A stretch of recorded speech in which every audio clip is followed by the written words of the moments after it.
नमस्कार दोस्तों, मैं डॉक्टर स्वप्निल सागर जैन निरामय होम्योपैथी के अपने इस YouTube चैनल पर आप सभी का बहुत बहुत स्वागत करता हूं। दोस्तों, आज मैं आपसे बात करने वाला हूं होम्योपैथिक मेडिसिनल सिस्टम की एक ऐसी मेडिसिन के बारे में जिसका कि सबसे ज्यादा दुरुपयोग होम्योपैथी में किया जाता है। और किस लिए किया जाता है? सामान्य सी बात है, हम अपने बच्चों के हाइट हेल्थ को लेकर बहुत ही ज्यादा चिंतित होते हैं। तो सामान्यतः यह देखा जाता है कि यदि किसी परिवार में किसी बच्चे की हाइट नहीं बढ़ रही है तो वो सीधे डॉक्टर के पास पहुंचते हैं और उनसे कहते हैं कि हमें हाइट बढ़ाने वाली कोई दवा दे दो।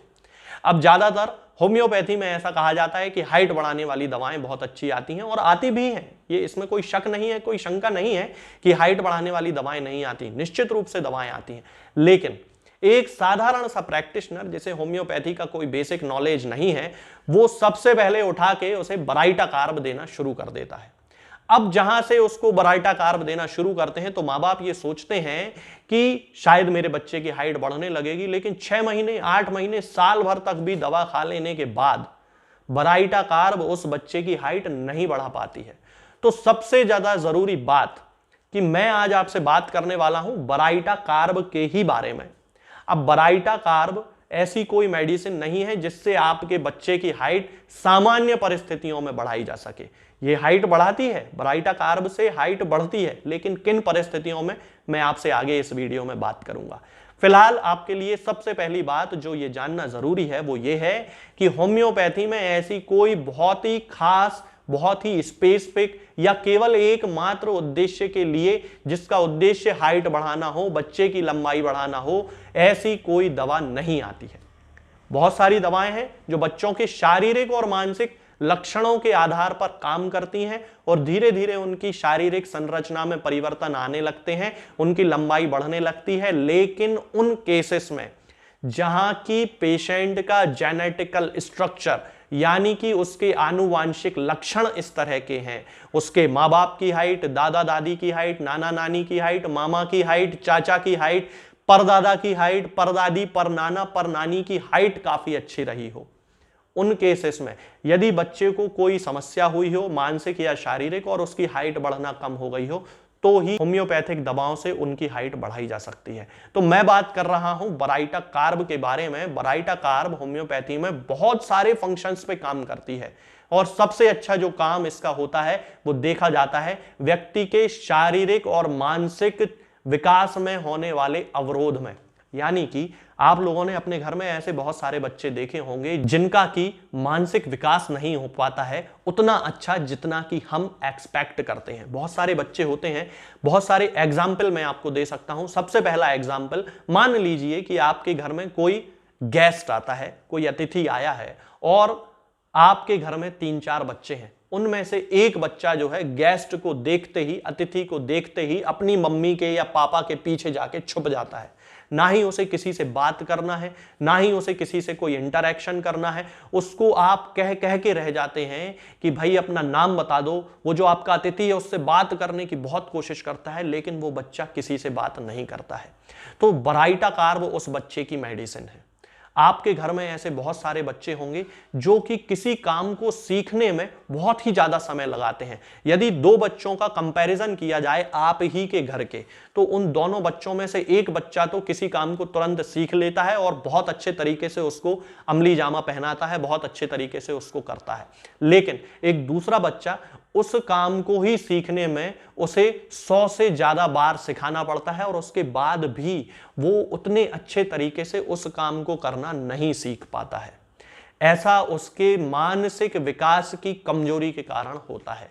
तब उस केस में बराइटा कार्ब बहुत अच्छी मेडिसिन मानी जाती है। हालांकि होम्योपैथिक मेडिसिनल सिस्टम में कैलकेरिया कार्ब और साइलीशिया भी इस तरह के बच्चों में उपयोग की जाती हैं, लेकिन वहां पर बच्चे के शारीरिक और मानसिक लक्षणों का पूरा एक प्रोफार्मा देखा जाता है, एक पूरी हिस्ट्री देखी जाती है कि आखिर इन 3 दवाओं में से हम बराइटा कार्ब दें या कैलकेरिया कार्ब दें या साइलीशिया दें।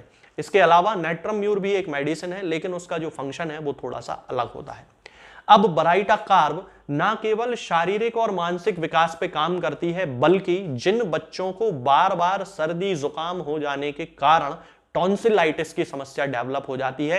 टॉन्सिल्स जिनके बार बार सूज जाते हैं, क्रॉनिक टॉन्सिलाइटिस जिनको हो रहा होता है, बहुत बार उनको टॉन्सिलाइटिस हो चुका होता है और थोड़ा सा भी उन्होंने ठंडा खा लिया, थोड़ा सा भी उन्होंने खट्टा खा लिया, नींबू खा लिया या कोई खटाई खा ली या बाजार में जाके उन्होंने कुछ खा लिया और अगले ही दिन उनको टॉन्सिल्स में सूजन आ जाती है, टॉन्सिलाइटिस की समस्या हो जाती है।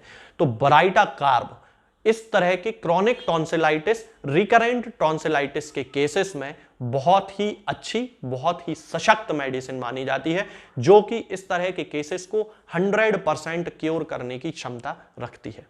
इसके अलावा यदि हम इसके तीसरे सिम्टम की बात करते हैं तो इसका प्रभाव केवल बच्चों पर ही नहीं देखा जाता, उन लोगों पर भी देखा जाता है जो कि अपनी उम्र के अनुसार अपने से छोटों जैसा व्यवहार करते हैं। यानी कि मैं आपको एक एग्जाम्पल देता हूं कि आपने ऐसे बहुत सारे लोग देखे होंगे जिनकी उम्र तो हो गई है 18 साल, 15 साल, 20 साल, 25 साल, लेकिन उनका जो व्यवहार है वो बच्चों जैसा ही है। बच्चों जैसा उनको ऊधम करना पसंद होता है, बच्चों जैसी हरकतें उनकी रहती हैं, किसी चीज को सोचने समझने की उनकी क्षमता नहीं होती है, सामाजिक रूप से वो अपने आप को अपनी परिस्थितियों में सामंजस्य नहीं बिठा पाते हैं। जिस उम्र में उनकी शादी की बात चल रही होती है उस उम्र में उन्हें गुड्डे गुड़ियों से खेलना पसंद होता है। ऐसे बहुत सारे लोग होते हैं जो कि अपनी उम्र के अनुसार व्यवहार नहीं करते हैं, अपनी उम्र से सामान्यतः छोटे होते हैं। ऐसा माना जाता है कि उनका दिमागी विकास नहीं हो पाया है।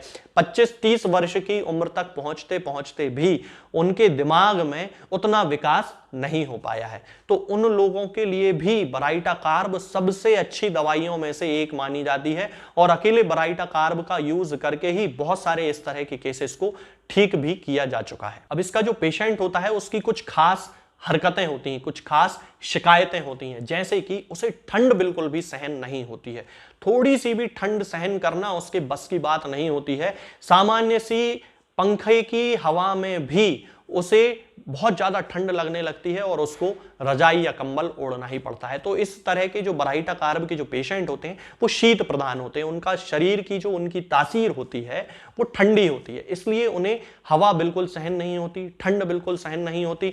ठंडी हवा, ठंडा पानी यदि वो थोड़ा सा भी इस्तेमाल कर लें तो टॉन्सिल्स हो जाते हैं, सर्दी खांसी हो जाती है।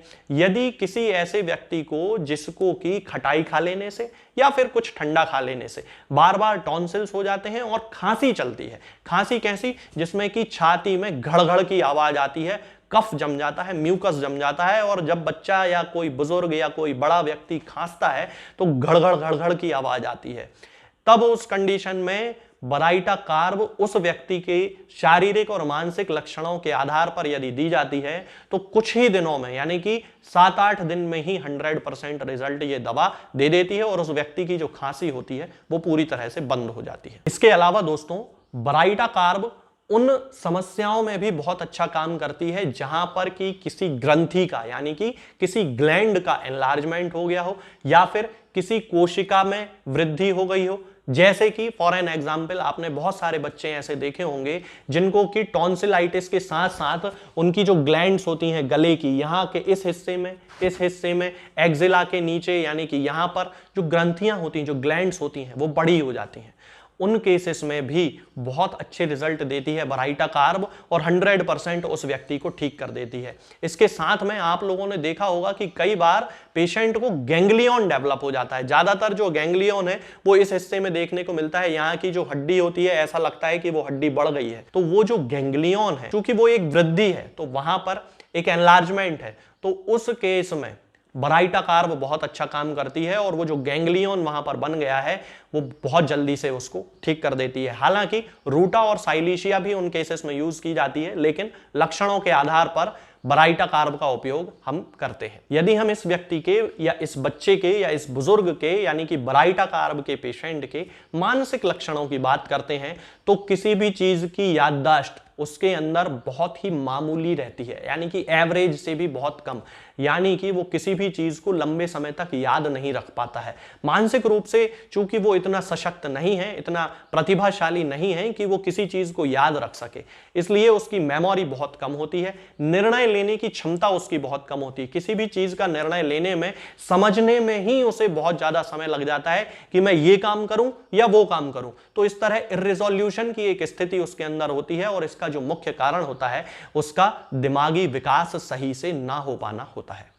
अब यदि हम बात करते हैं कि ये लक्षण यदि किसी मरीज में देखने में आते हैं, मान लीजिए सामान्य सी अवस्था में, तो हम किस पोटेंसी का उपयोग करना शुरू कर सकते हैं। तो सामान्य केसेस में जहां पर कि बच्चों को रिकरेंट टॉन्सिलाइटिस हो रहा हो, बच्चे का दिमागी विकास ठीक ना हो, उन केसेस में अलग अलग तरह से पोटेंसीज का इस्तेमाल किया जाता है। जैसे कि यदि एक्यूट केस है कि बच्चे को टॉन्सिलाइटिस हो गया है और हमें पता है कि इसने बाहर कुछ खाना खाया था, खटाई खा ली थी, नींबू का अचार खा लिया था या और कोई अचार या और कोई खटाई खाई थी, कुछ ठंडा खा लिया था, तो उसके कारण इसे टॉन्सिलाइटिस हो गया है। तो यदि बच्चा मेंटली भी वीक है और फिजिकली भी वीक है तो फिर हम उसे बराइटा कार्ब दे सकते हैं 30 पोटेंसी में, 2-2 बूंद दिन में 3 बार, किसी भी 5 वर्ष से ऊपर के बच्चे को आसानी से दी जा सकती है। अब यदि ऐसा देखा जाता है कि बच्चे का मानसिक विकास अच्छा नहीं है और हमें यह समझ में आ रहा है कि ये जो बच्चा है ये दिमागी तौर पे कमजोर है, तो फिर उसको 1 mg पोटेंसी का उपयोग करना चाहिए। कैसे कि 1 mg पोटेंसी की 4 बूंद उस बच्चे की या बड़े व्यक्ति की जीभ पे सीधे रख देना चाहिए हफ्ते में केवल 1 बार, और कंटिन्यू उसे 6 से 8 हफ्ते तक यानी कि 2-4 महीने तक उसको इस तरह से देना चाहिए। धीरे धीरे उसके जो लक्षण हैं वो परिवर्तित होने लगते हैं और व्यक्ति की जो मानसिक कमजोरियां होती हैं वो खत्म होने लगती हैं। अब मैं बात करता हूं कि हाइट बढ़ाने के लिए क्या हम बराइटा कार्ब का उपयोग कर सकते हैं? बिल्कुल कर सकते हैं, लेकिन जो लक्षण मैंने अभी वीडियो में आपको बताए हैं, केवल उन लक्षणों के आधार पर ही यदि आपको ऐसा लगता है कि ये बच्चा जो है वो डॉर्फ है यानी कि बौना रह गया है, इसकी हाइट नहीं बढ़ रही है, तो ही केवल उस व्यक्ति को बराइटा कार्ब देना है हाइट बढ़ाने के लिए। हर बच्चे को बराइटा कार्ब ना दें, क्योंकि अगर अननेसेसरी किसी को कोई दवा दी जाती है तो कई बार प्रूविंग होने लगती है, बीमारी के जो लक्षण होते हैं वो आने लगते हैं। कई सारे बच्चों में ऐसा देखने में आता है। ये जो दवा है दोस्तों, ये आपको किसी भी होम्योपैथिक मेडिकल स्टोर पे मिल जाएगी बड़ी आसानी से, आप वहां से इसे खरीद सकते हैं। मैं किसी को कोई दवा ना ही बेचता हूं ना भेजता हूं। आज के इस वीडियो में फिलहाल इतना ही। आगे के वीडियोस में हम बात करेंगे कुछ नई बीमारियों के बारे में और उनकी होम्योपैथिक दवाओं के बारे में। तब तक के लिए जय हिंद, जय भारत।